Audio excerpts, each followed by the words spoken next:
there's a lot of expectations for Black women and men to be strong, to not ask for help, that we can endure more than anything. We can endure more pain. We can endure, all of this is not true, but because of the socialization, intergenerational trauma, and some of the things that we've had to endure to even just show up.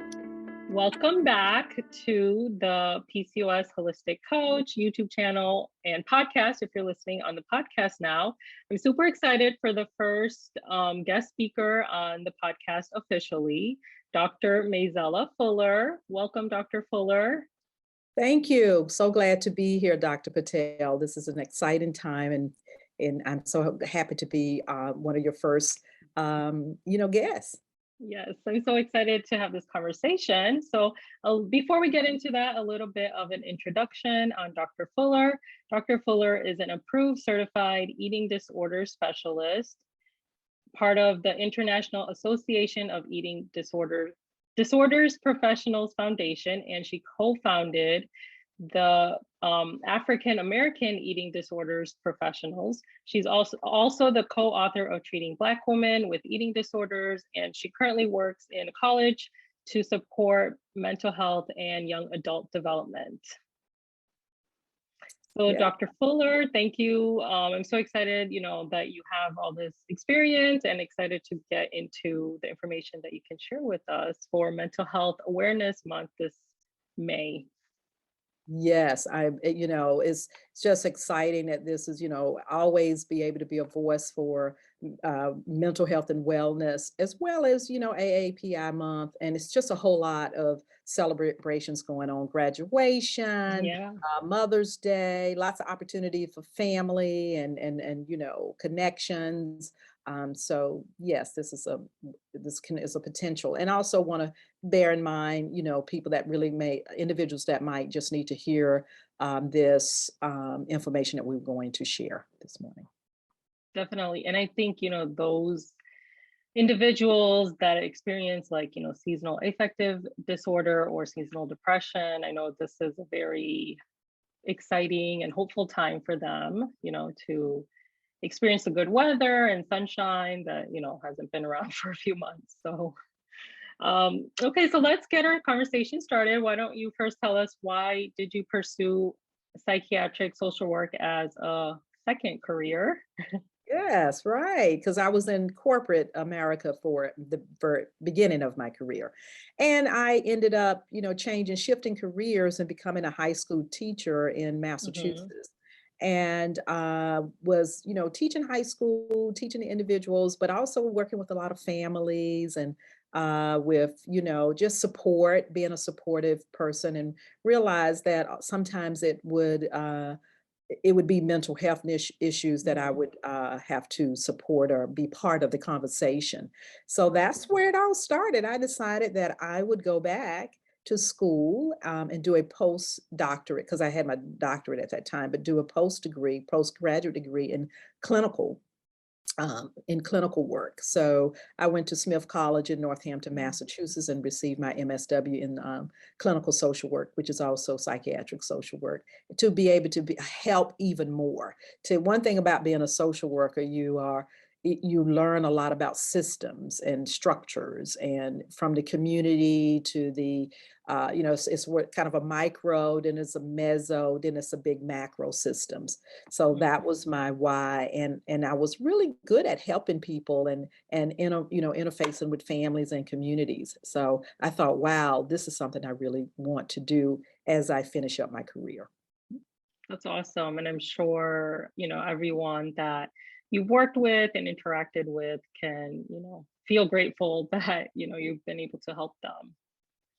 Yes, I think it's always about impact and intent, right? And I think when those line up to help people, you can see the long-term benefits of that combination of intent and impact.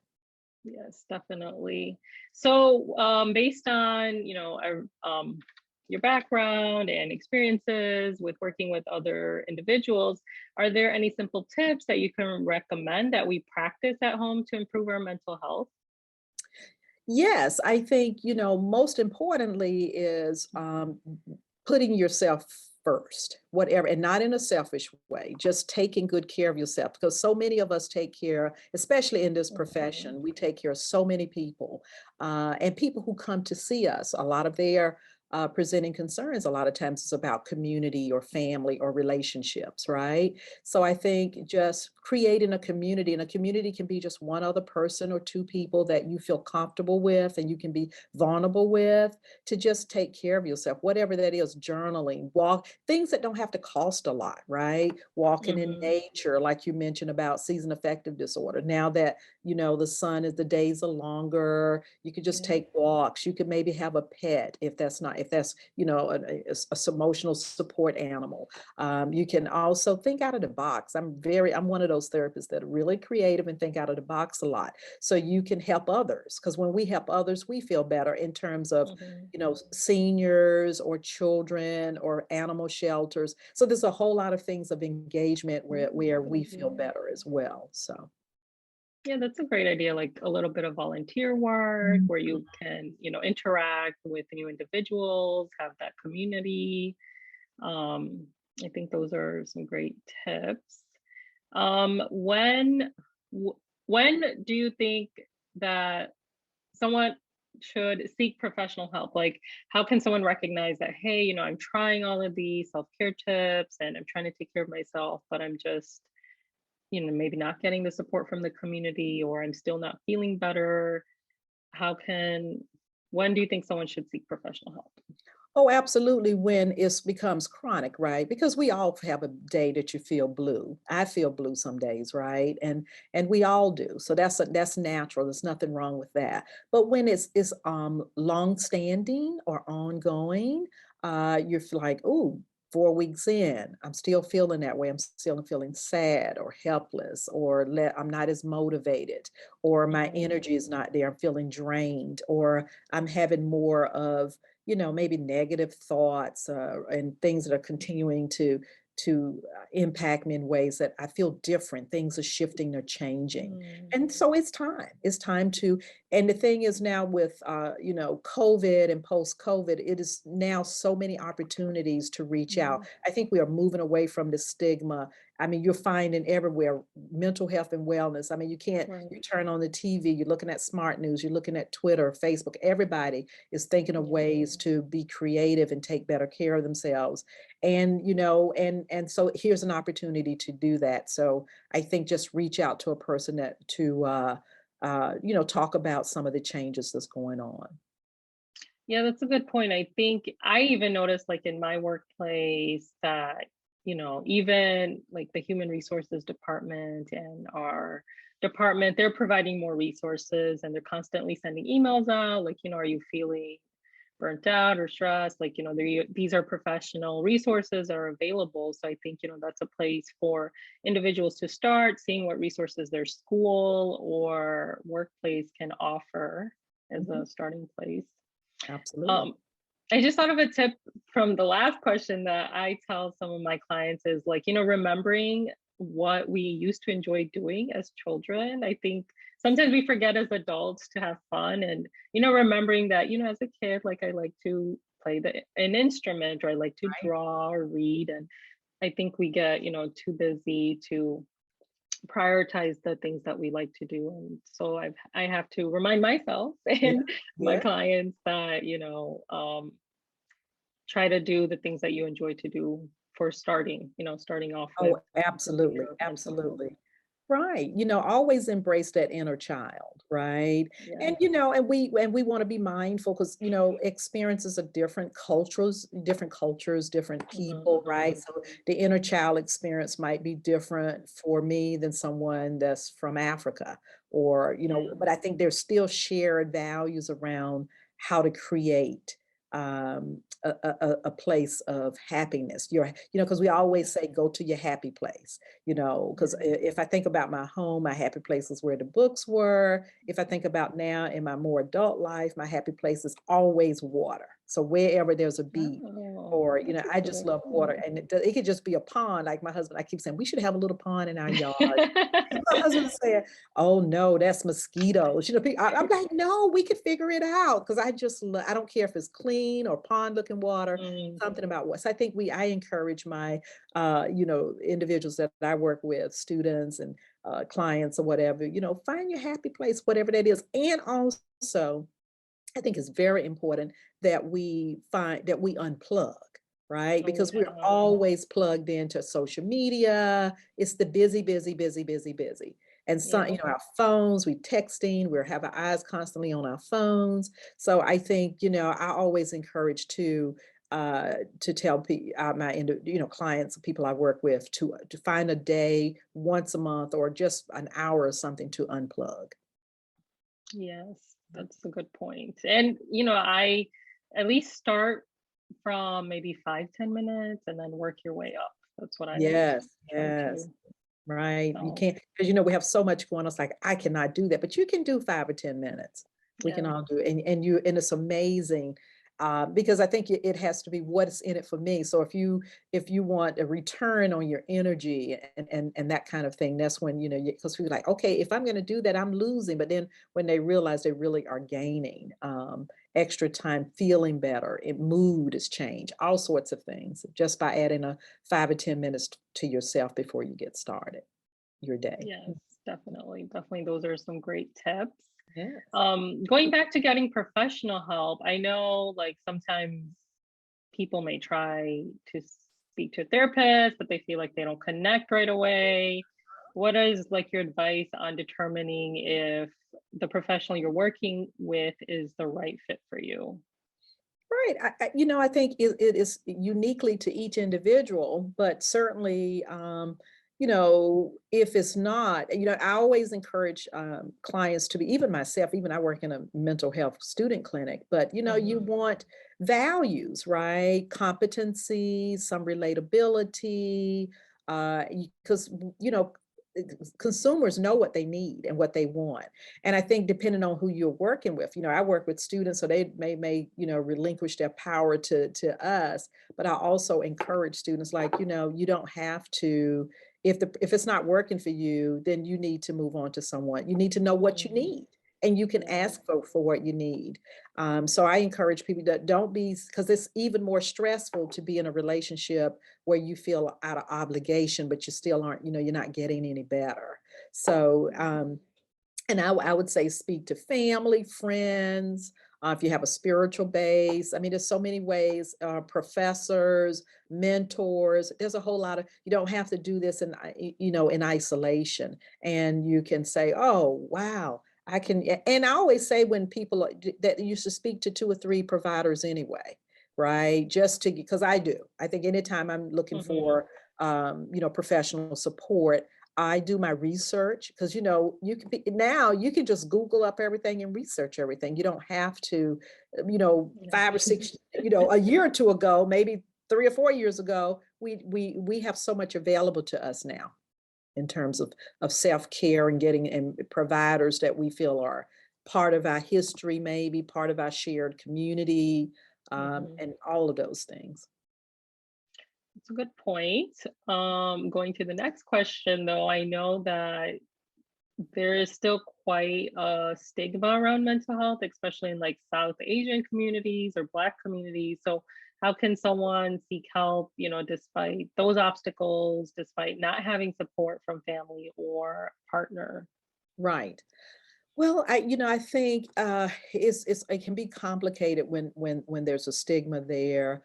But what I'm so hopeful about, I mean, is that when you speak that, then you know that you are ready to be able to engage in therapy, right? Because you're saying it to Mhm. either provider or to someone who's doing maybe an assessment of you, or maybe your company, or maybe even friends who you may have acquaintances or friends or colleagues who are already have embraced therapy, and you feel safe to say that, and they will help you. Mhm. So I think there's so many avenues and pathways to getting the help you need. It's just asking for it. And because I trust my patients, my clients, I trust the individuals. They kind of know, they do their research and they know who they feel safe with. They know who they can trust and feel confident with.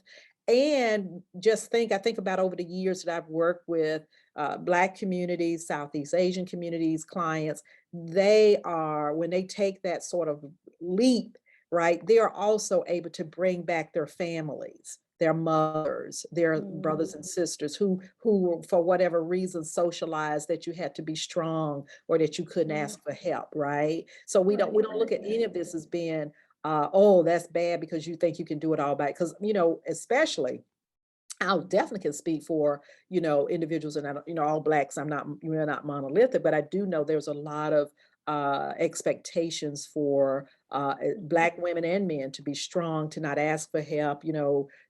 that we can endure more than anything. We can endure more pain. We can endure, all of this is not true, but because of the socialization, intergenerational trauma, and some of the things that we've had to endure Yeah. to even just show up, right? So I know that, but when you start to overcome that barrier and break that barrier down or open that door, you see that there's a lots of opportunity and possibilities for holistic health and holistic wellness and health in terms of emotional, physical, just a whole body experience. Yeah, I think that's a great point you make. Especially about like being told that we can endure so much pain and we've been through this or our life has been harder and you can get through it too. But I think remembering that, you don't have to endure the pain just because there is so much pain and you can doesn't mean you have to, right? Absolutely. And I think like for me, like when I first started talking about the PCOS, the whole time, like I literally thought I was like the only one that has PCOS, Right. but and it was just like so painful holding it in. And then when I started talking about it, all these other people are like, oh, I have it too, I have it too, but like no one knows or I didn't tell anyone. And like I just want whoever's listening and watching, like if you feel like you're going through something by yourself, just recognize that most likely, there's someone that has been through it and can help you, and there are resources to help you. You don't have to feel like you're going through whatever you're going through alone. Absolutely.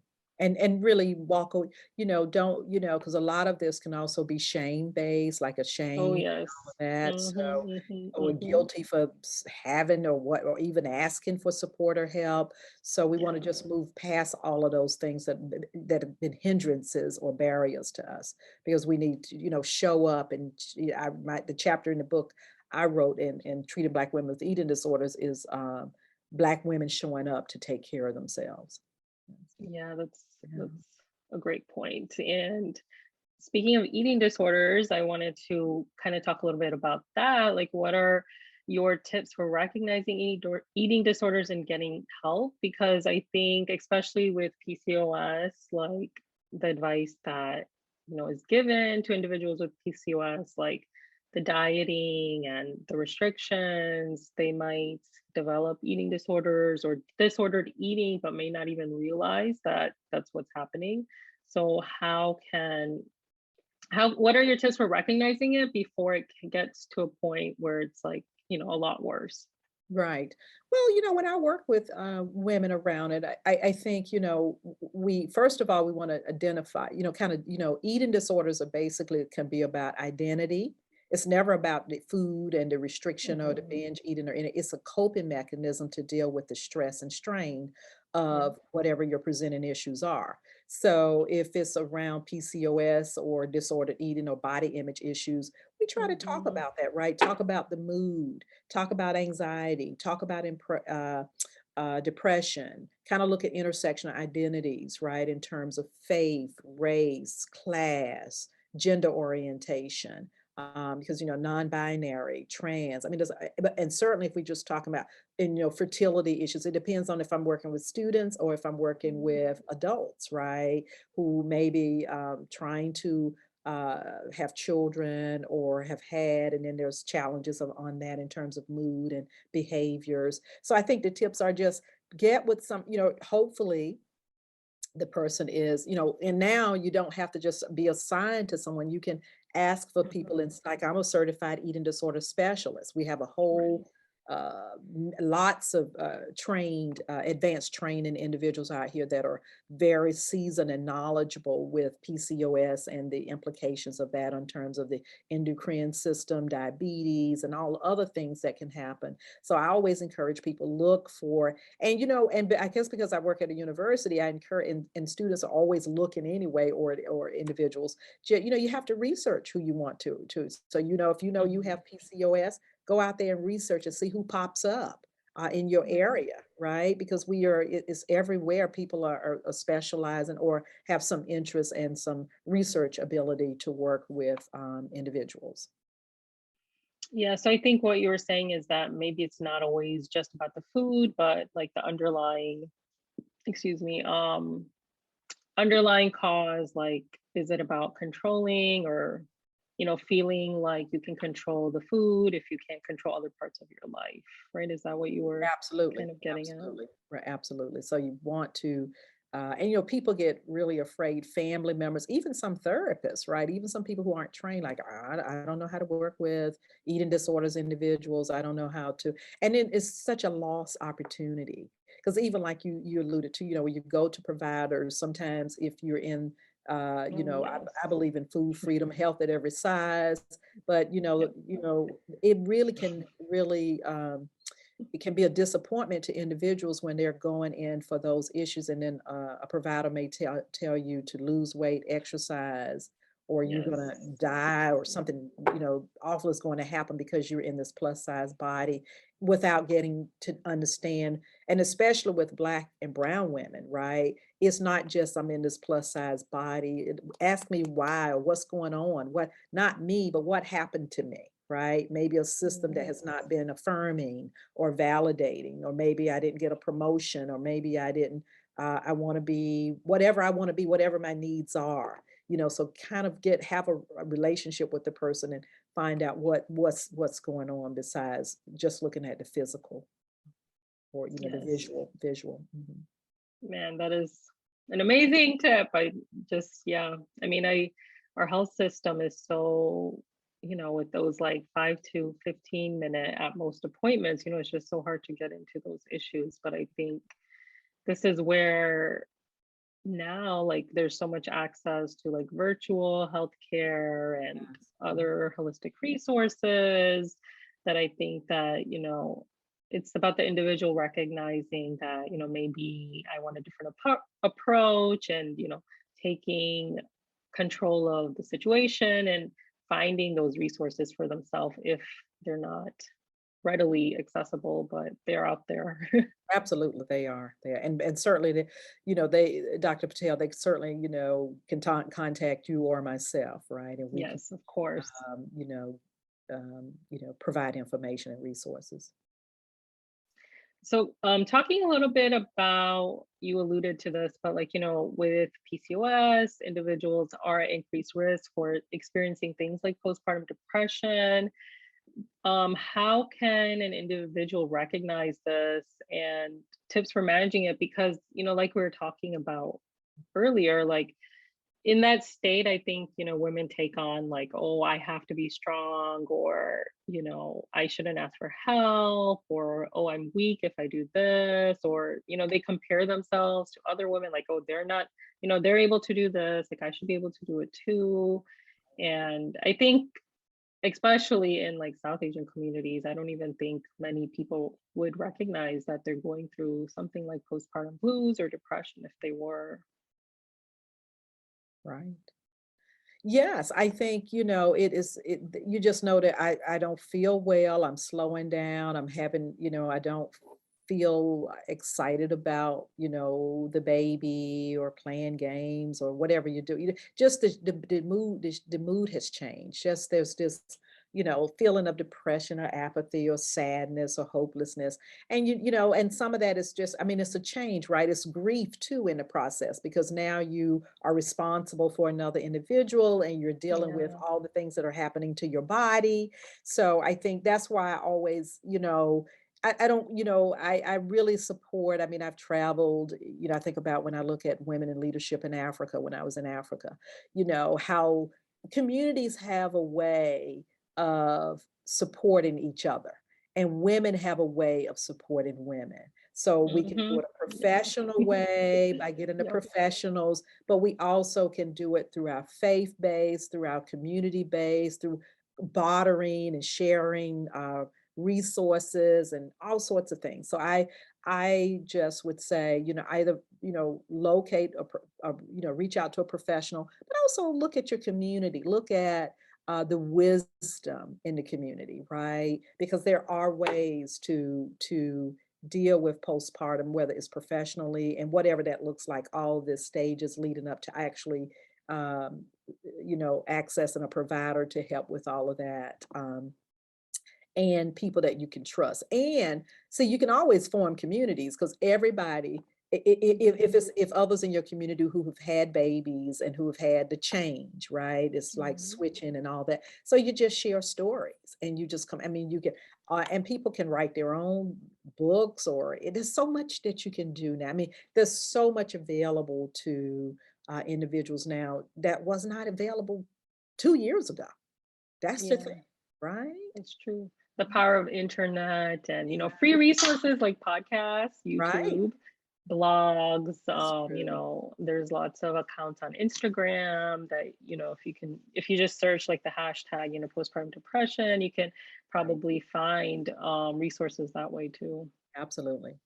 Absolutely. And that's what I say to my students. I say, oh, go listen to a podcast, because they will, they ask, oh, what book should I read, or what? And, now, well, I'm going to date myself. A long time ago, it used to be, what books should I read? Now it's like something Mm, quick, right? Immediacy, right? Nobody's going to have time to read books. So I just quickly say, look, go find a podcast. You know how to Google up, search hashtags or whatever.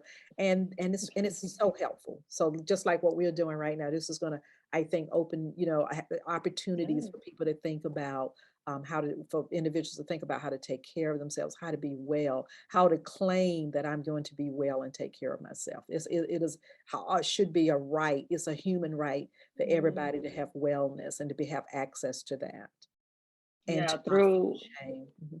Yeah, and I think to add to that, like through all the stages of your life, like if you're going Absolutely. through something rough, that doesn't mean that you just take it on, like go and suffer through it by yourself. That's correct.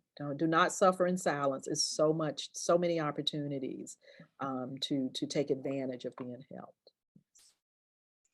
So one couple more questions. So society and family, they may put a lot of pressure on women to conceive, and then some women with PCOS may face like infertility or miscarriages or have to go through IVF. So do you know of like any resources that can help women overcome these challenges in addition to what we've already talked about? I always say, I mean, in every state, in every small town, and not have to be the United States, it could be international anywhere. There's always some resource, and I always throw out in the States a women's center. There's always a women's center somewhere. There's Hmm. always somebody writing something about postpartum, about infertility, about how, I mean, and it's, and I think people like some of the celebrities have made it even more True. accessible now when they, have their private infertility issues, or maybe loss or childbirth or miscarriages. Oh, It's just, it's a thing. We can talk about it, right? So now I think it's and if a person is going through some of those issues and don't know where, look for all hospitals have resources. See, I'm a social worker, so I know, and so many people call me, even at the university and where I am, can you help me find, because social workers, and one thing I could say about social workers, we know systems and we know how to find, Mhm. we develop, and our work is embedded in the community. That's what, I did my first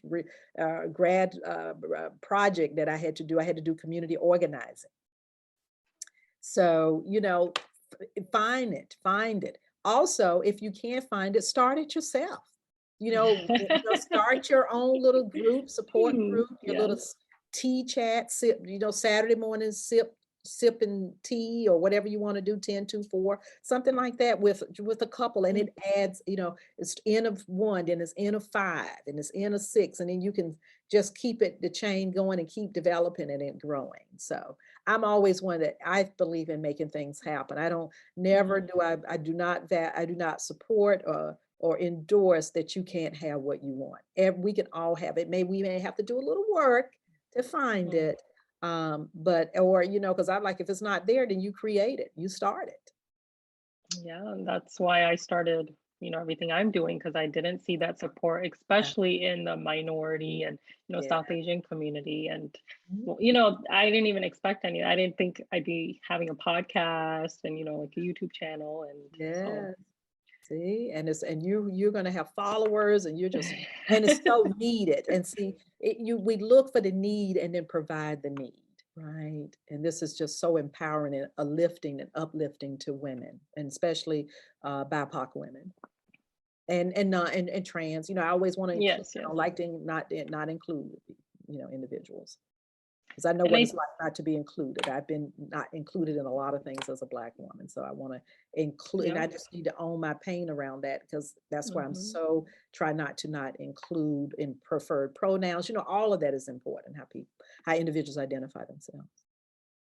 And I think, going with what you were saying, like, just like, I think if someone not like, it's a mindset shift, right? Like, you don't have to think like, oh, you have to suffer and all of that. But I think if you accept that, like, hey, I'm having a challenge and I want to help myself, then Right. I think, and if you truly believe that the help is out there and you look for, I believe in this, but I feel like, the universe or Yes. God or whatever you believe in will help you. Like, they Right. may, like, resources will pop up, or things will start coming your way, and you'll look at it from a different perspective, and you'll start thinking like, hey, maybe this is the help that I've been wanting or asking for. And I think it's possible, for you to get through whatever the challenges you're getting through.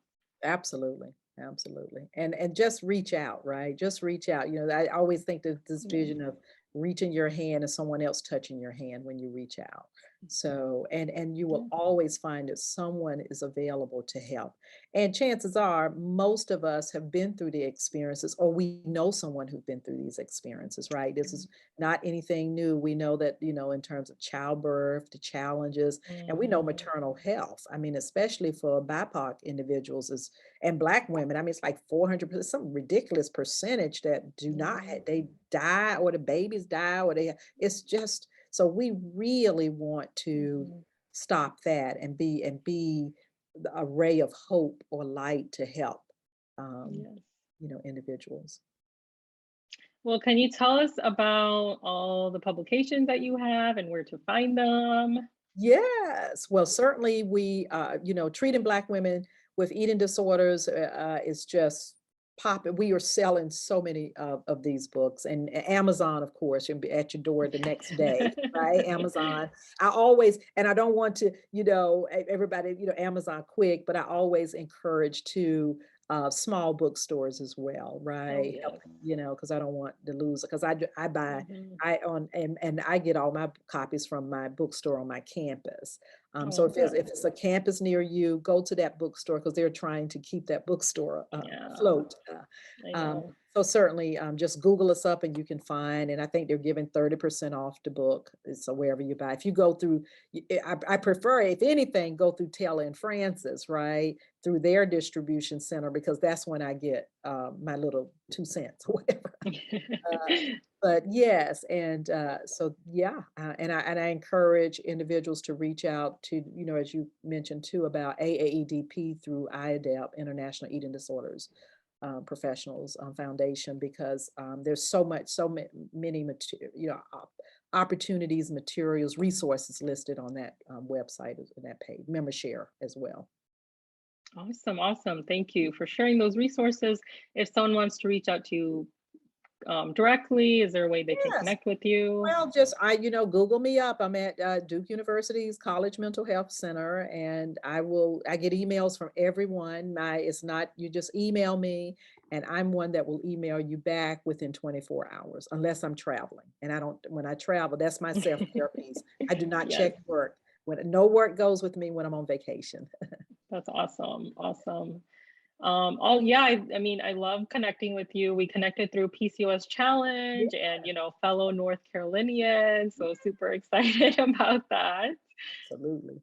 I saw that you have a 919 number too. I was like, yeah. Yes, yes.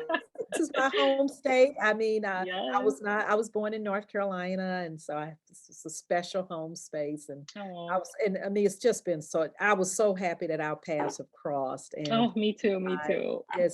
and we doing the same work, and we really care about lifting women up and lifting up Hmm. individuals Hmm. with PCOS and with, eating challenges or image problems or Yeah. whatever issues. I just love this work. I love helping. I just love helping. That's the reason this is my love. I don't know why I didn't start out, because corporate was a little different, but Yeah. it has allowed me to have strategic skills to empower Hmm. my clients and help advance their mental health and wellness. Well, thank you so much, Dr. Yeah, Fuller, for having thank this you, Dr. Patel. It's conversation. been I a loved pleasure. it. You're welcome. I think it'll be really helpful for the viewers and listeners, the information that you provided. Yes, and I just want to say thank you again, Dr. Patel. Thank your viewers and your listeners, and I hope they will reach out to us for any support or just questions or feedback or something that we can move forward in the future Hmm. to around a collaboration. I'm Oh, happy and yeah. open to all possibilities. Yeah, Thank you so much. definitely. Definitely. Yeah. If anyone has any questions on YouTube, you can leave it in the comments. Any ideas or suggestions, let us know. As always, guys, be kind to yourself, be patient, and focus on progress, not perfection. We'll see you next time. Take care. Bye-bye.